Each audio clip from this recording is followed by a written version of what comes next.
বিসমিল্লাহির রহমানির রহিম। বিভীষিকাময় সেই দিনগুলোর কথা মনে পড়লে আজও গার মধ্যে শিউরে ওঠে। আমাদের রাজনীতি আমরা ছাত্র জীবন থেকে করি, কিন্তু রাজনীতির মূল রাজনীতি শুরু হয়েছিল 2006 সালের পর থেকে, যখন দল ক্ষমতাচ্যুত হয়। ক্ষমতাচ্যুত হওয়ার পরে দলের ওই দুঃসময়ে কোনো মানুষ দল করতে অনিচ্ছা প্রকাশ করছিল তখন আমরা কিছু মানুষ কুমারখালীতে নতুন ভাইয়ের নেতৃত্বে ওই হামিদ মার্কেট একটা অফিস, আমাদের দলীয় অফিস ছিল, সেই অফিস নিয়ে আমরা বসতাম প্রতিদিন। সেইখান থেকে নতুন ভাইয়ের নেতৃত্বে কুমারখালীতে কেন্দ্র ঘোষিত কর্মসূচিগুলো আসতো, সেই কর্মসূচিগুলো আমরা পালন করতাম। পালন করতে গিয়ে আমাদেরকে অনেক হয়রানির শিকার হতে হয়েছে, মামলা হামলা বিভিন্নভাবে আমরা নির্যাতিত হয়েছি। যখন কোনো কর্মসূচি আসতো আমাদেরকে, বিশেষ করে যারা আমরা নেতৃত্বে ছিলাম, কোনো কর্মসূচি ঘোষণা হলেই আগের দিন রাত্রে বা দুদিন আগে রাত্রে আমাদের বাড়িতে গিয়ে তল্লাশি করে আমাদেরকে ধরে নিয়ে আসতেন, হাজতে প্রেরণ করতেন। দীর্ঘদিন ধরে হাজত খেটেছি। যে মামলাগুলো মূল মামলা থেকে দুটো করে চার্জ হতো, সব মিলায়ে আমার নামেই 20টা মামলা হয়। সবচেয়ে বেশি কর্মসূচি কুমারখালীতে পালন হয়েছিল, এবং কুমারখালীর সেটা ময়নমোড় থেকে ওই ব্রিজ ঘাট পর্যন্ত সারা কুষ্টিয়াতে যত কর্মসূচি পালন হয়েছে, আমার বিশ্বাস তার চেয়ে অনেক বেশি এই জায়গাটুকুতে কর্মসূচি পালন হয়েছিল। যার কারণে বিশেষ করে আমার প্রতি প্রশাসনের অনেক নজর ছিল।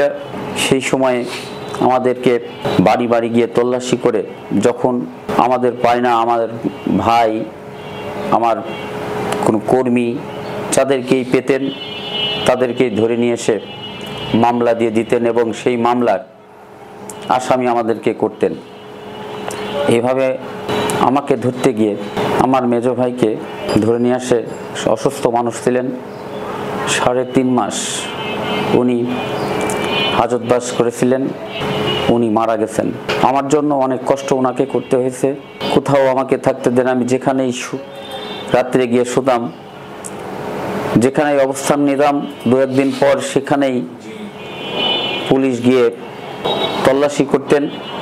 এইভাবে যেখানেই তারা খোঁজ পেতেন, সেখানে গেলে আমাকে না পেয়ে হয়তো সেই বাড়ি থেকে আরেকজনকে তুলে নিয়ে আসতেন। এইভাবে অনেকগুলো মানুষকে তুলে নিয়ে এসেছিলেন।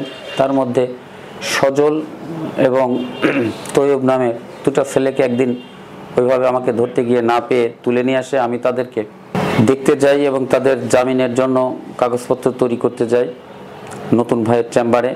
এর মধ্যে আমার কাছে সংবাদ গেল যে আমাকে অ্যারেস্ট করার জন্য কোর্ট প্রাঙ্গণে কুমারখালী থানার পুলিশ এসআই সহ কয়েকজন অবস্থান করতেছে। আমাকে একজন সংবাদ দিলেন। সেখান থেকে আমি কোর্টের পিছন দিয়ে আমি ওখান থেকে চলে আসি। পরের দিন আবার ওই আসামিদেরকে, ওরা কাপড় চোপড় নিয়েছিল না, কাপড় চোপড় দিতে যাই আমাদের তৈয়ব এবং সজলের। দিতে গিয়ে আমি যখন টিকিট কাটতে গিয়ে টিকিট কেটে নিয়ে বাইরে আসছি, এসে দেখি একজন এসআই এবং একজন সাদা পোশাকে 2জন ব্যক্তি। ওই এসআই সম্ভবত আমাকে চেনে না, ওই দিনকে প্রথম হয়তো চিনছে। পিছনে একজন সাদা পোশাকে ছিলেন, উনি আমাকে ইশারা করে দেখাই দিলেন। তখন ওই এসআই সহ আর একজন ছিলেন, ওনারা আমাকে ধরার জন্য উদ্যত হলে আমি ওইটা দেখে জেলখানার ভিতর দিয়েই এই গেট থেকে দৌড়ায় ওই গেট দিয়ে বাড়ায় যাই।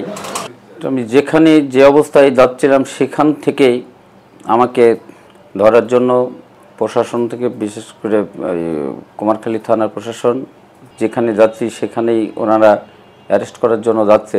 এই কারণে প্রশাসনকে এড়িয়ে চলতে হয়েছে।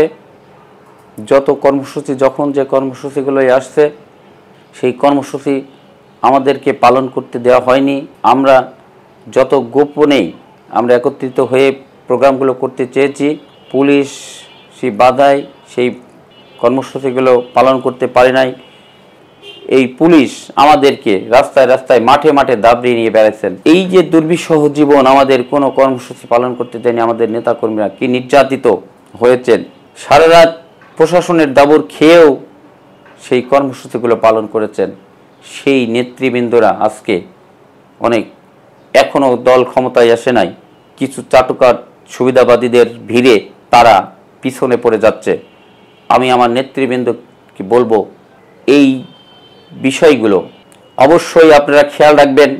দলের দুঃসময়ে যারা, দুর্দিনে যারা জীবনের মায়া ত্যাগ করে, সংসারের মায়া ত্যাগ করে, ছেলে বউ বাচ্চা বাবা মায়ের চিন্তা না করে যারা দেশ এবং দেশের গণতন্ত্র ফিরিয়ে আনার জন্য আন্দোলন সংগ্রাম করেছে, সেই মানুষগুলো যেন এই সুবিধাবাদীদের ভিড়ে হারিয়ে না যায়। এই জন্য দেশনায়ক তারুণ্যের অহংকার আগামী দিনের বাংলাদেশ জনাব তারেক রহমানকে আমি বলবো, সারা বাংলাদেশেই যেই কমিটিগুলো হচ্ছে, আমাদের কুষ্টিয়া কুমারখালী সহ সারা বাংলাদেশে যে কমিটিগুলো হচ্ছে, আমরা বিভিন্ন যোগাযোগ মাধ্যমে জানতে পারছি যারা দীর্ঘদিনের আন্দোলন সংগ্রামে ত্যাগী নেতারা ছিলেন তারা পিছনে পড়ে যাচ্ছেন। তারা আজকে নতুনদের ভিড়ে জায়গা করতে পারছেন না। এই দিকটা কঠোরভাবে আমি দেখার জন্য বিশেষভাবে অনুরোধ জানাচ্ছি। এই গণতন্ত্রের জন্য, দেশের জন্য জীবন বাজি রেখে বুলেটের সামনে যারা আন্দোলন সংগ্রাম করেছে তাদেরকে অবশ্যই তারা যেন হারিয়ে না যায় সেদিকে খেয়াল রাখতে হবে। তারা যদি এখন হারিয়ে যায়, আগামী দিনে দলের দুঃসময় হয়তো আবার আসবে, সেই সময়ে দলে কাজ করার লোক হয়তো খুঁজে পাওয়া যাবে না। ছাত্র জনতা সহ বিএনপি এবং জামাতের নেতৃবৃন্দদের নেতৃত্বে কুমারখালী বাস স্ট্যান্ডে আমরা অবস্থান গ্রহণ করি। সেইখানে আওয়ামী, ছাত্রলীগ, যুবলীগ, আওয়ামী লীগের সন্ত্রাসী বাহিনীরা পুলিশের সহযোগিতায় শান্তিপূর্ণ সমাবেশে অবস্থান কর্মসূচিতে আমাদের উপরে টিয়ার সেল, গুলি এবং লাঠিচার্জ শুরু করে এবং সেখান থেকে ছত্রভঙ্গ করে দেয়। আমাদেররা অনেকেই আহত হই, আমাদের ছেলেরা অনেকেই আহত হয়।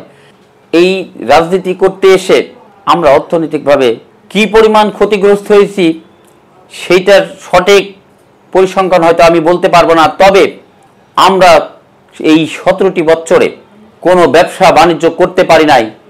যেখানেই ব্যবসা করতে গিয়েছি বিএনপির তকমা লাগিয়ে সেই ব্যবসাগুলো আমাদেরকে করতে দেওয়া হয়নি, কোনো কাজ করতে দেওয়া হয়নি।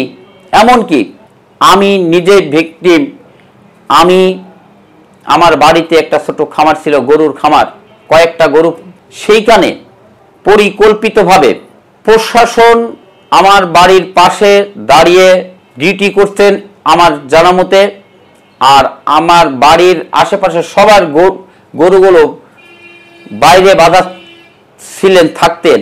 অথচ আমার বাড়ির গেট ভেঙে, আমার ঘরের গেট ভেঙে আমার বাড়ি থেকে অনেক বড় বড় 2টা গরু এই আওয়ামী সন্ত্রাসীরা যখন আমাকে আর আন্দোলন থেকে সরাইতে পারে না, তখন অর্থনৈতিকভাবে ক্ষতিগ্রস্ত করার জন্য আমার এই গরুগুলো পরিকল্পিতভাবে নিয়ে গিয়ে ওনারা বিক্রি করে খেয়েছেন। ব্যবসা বাণিজ্য থেকে আমাদেরকে দূরে সরিয়ে রেখেছেন এবং বিভিন্নভাবে বিভিন্ন কায়দায় অর্থনৈতিকভাবে আমাদেরকে পঙ্গু করে দেওয়া হয়েছে।